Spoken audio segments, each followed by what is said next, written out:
afternoon, everybody. Can't bike here. Just taking advantage of a lovely sunny day at the back end of 2024. I think it's the 29th. It's a Sunday. And looked out the window this morning. Sunny day, dry roads-ish. Thought, what better idea than to get the Z1000 out. Go for a ride on the animal. Didn't start so well. I washed the bike the other week, a couple of weeks ago, and put it away thinking that's probably it for winter. Use the Honda for the rest of the year and wait for the nicer weather, because the weather was really turning. And I thought I'd keep it nice, you know, keep it for Sunday best. And well, saw this weather, thought forget that, I'm going for a ride. That groove is getting worse. Horrible groove in the road that catches your tyres. It's a lovely day for a ride. I'm going to take the animal out. Unfortunately, I made a bit of a boo-boo, so I wasn't particularly calm biking this morning, and that's why I introduced this video with a good afternoon. Should have been good morning. But when I put it away, I plugged it into the Optimate, so that you know, the battery tender, so that when I came back to it in the new year, I could have guaranteed a full battery. And I turned the bike on this morning to do all my checks and pumping my tyres up. Turned the bike on, absolutely flat. Pressing the starter, not even the rattle of doom, the rattle of a low battery. Absolutely flat. I thought, that's not very good, is it? And I checked my battery tender and I made the rookie error, plugging it into a 4-way multi-socket and turning on the wrong switch. And those of you who have an Optimate will know, if you've made that same error, that if you don't turn it on, not only does it not charge your battery, but it empties it. And that's what it's done. So I had to start my bike using my car battery. So I get some jump leads from the car and fired up the bike and left it idling for a bit, and then thought, right, that'll do. Put the jump leads away, locked up the cars, put my gear back on, put my keys back in the house for the car and everything in the garage, jumped on the bike, popped it in gear, forgetting to put the stand up, stalled it, wouldn't start again. That time I did get the death rattle. And off we go again. Did the same thing. So yeah, wasn't very impressed with myself this morning. But as long as I don't stall it, I mustn't stall it, I'll be alright. If I stall it, I might have a long walk home pushing 200 odd kilos of bike, which wouldn't be very nice. That would end my Sunday as it started.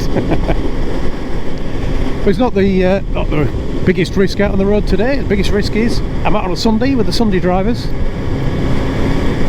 We all know the nutters come out on a Sunday, so there's always that possibility of coming across somebody who's not very good behind the wheel, or is not very careful behind the wheel because they just don't care about driving well. They're just kind of ignorant, selfish people. And that brings me to what I want to talk about. Just been reading an article in one of these online, I think it's a newspaper thing, but got linked from somewhere to this article, and I thought, that looks interesting, what's that all about then? And it was an article about the number of people with too many points on the licence. For those of you who don't know, in this country, once you've had a licence for a couple of years, you're allowed to get up to 12 penalty points on it. You start with 0, you're allowed to get up to 12. So if you get caught speeding, you might get 3 points. You can get as many as 6. You can even be banned for a few weeks for speeding, although I don't think that happens very often.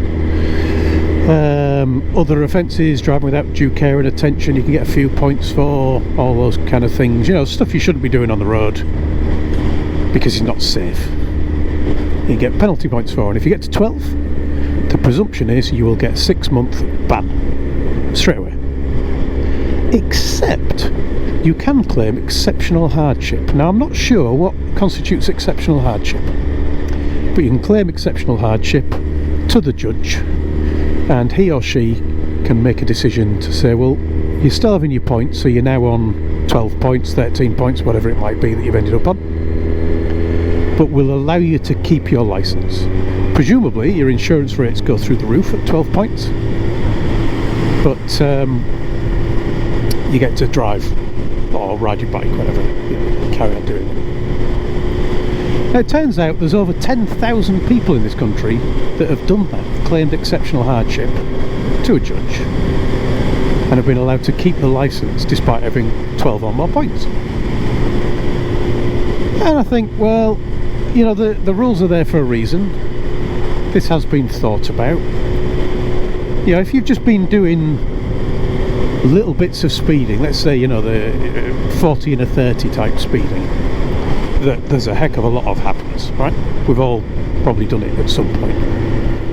But let's say you've been caught on that and you've got 3 points. Well, what usually happens the first time you get caught with something like that is you actually get a speeding awareness course, so you don't get any points at all. You have to go on a course, you pay some money, go on a course where policemen talk to you about speeding, and that's basically, because most of the speeding offences are caught on cameras now, I guess that's basically the equivalent of the slap on the wrist that you used to get from a policeman. Not literally, but if you got pulled over for doing those kind of just over the speed limit speeds, policeman might say, look, you were going too fast, keep an eye on your speed, don't do it again. And you know, you got a warning, and hopefully you learn your lesson. That was the idea. Second time you get caught though, if you've already done your speeding awareness course, you can't do another one, so you get 3 points and £100 fine or whatever it is. I don't actually know how much a speeding fine is. I'm lucky enough that I've never had one. Lucky enough? I don't mean lucky enough, I mean, good boy.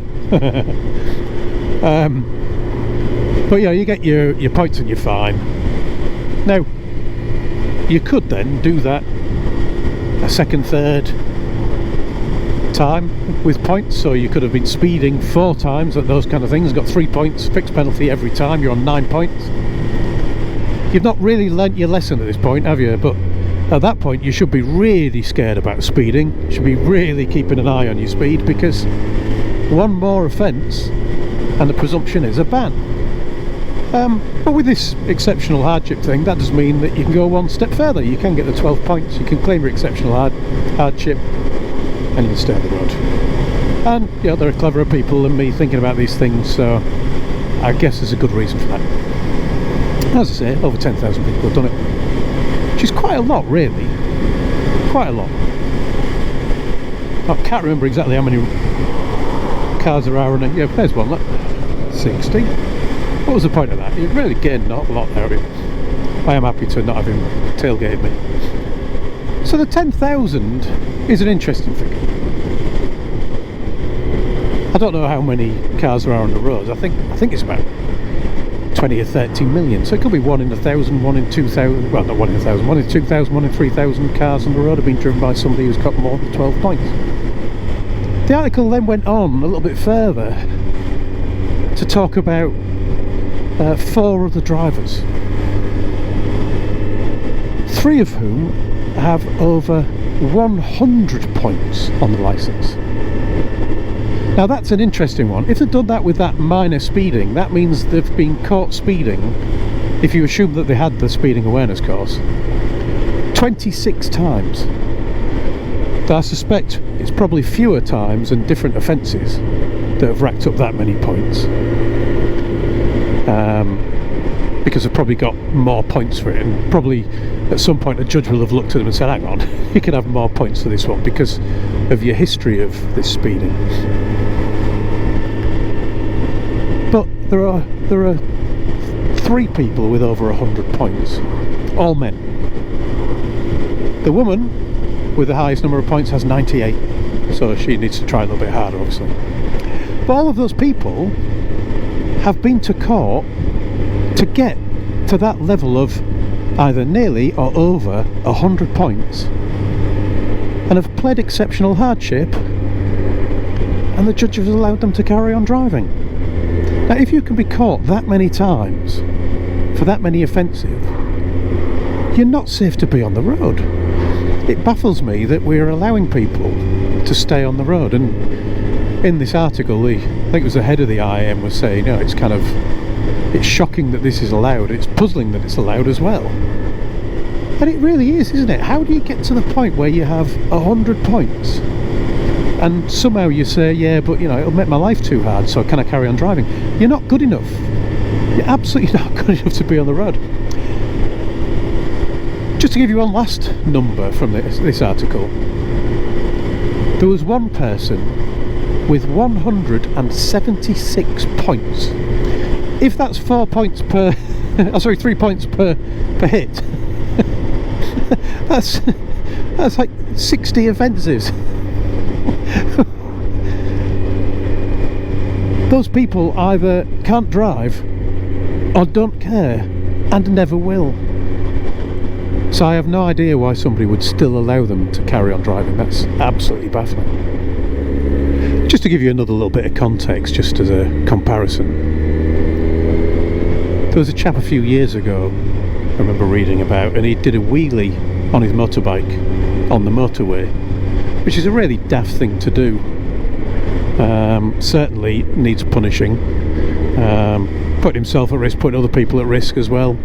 Just seems like a pretty stupid idea, really, doesn't it? So you would expect that he could have easily got, you know, 6 points, maybe even a short ban. But they sent him to prison. Anyway, I don't know the full details of that case, but I just thought it was an interesting comparison. Anyway, I'm going to leave this here. I've been overtaken by this Range Rover that I'm now concerned about overtaking back, because it's easily going to just pull out into the side of me, but did all that to get past for one space further, and now he's quite happy sitting at 45 miles an hour in a 60 mile an hour zone. Hey, takes all sorts. Anyway, I'll leave it there. So thanks for watching, everyone. Let me know what you think in them there comments. Ride safe, and I'll talk to you all again soon.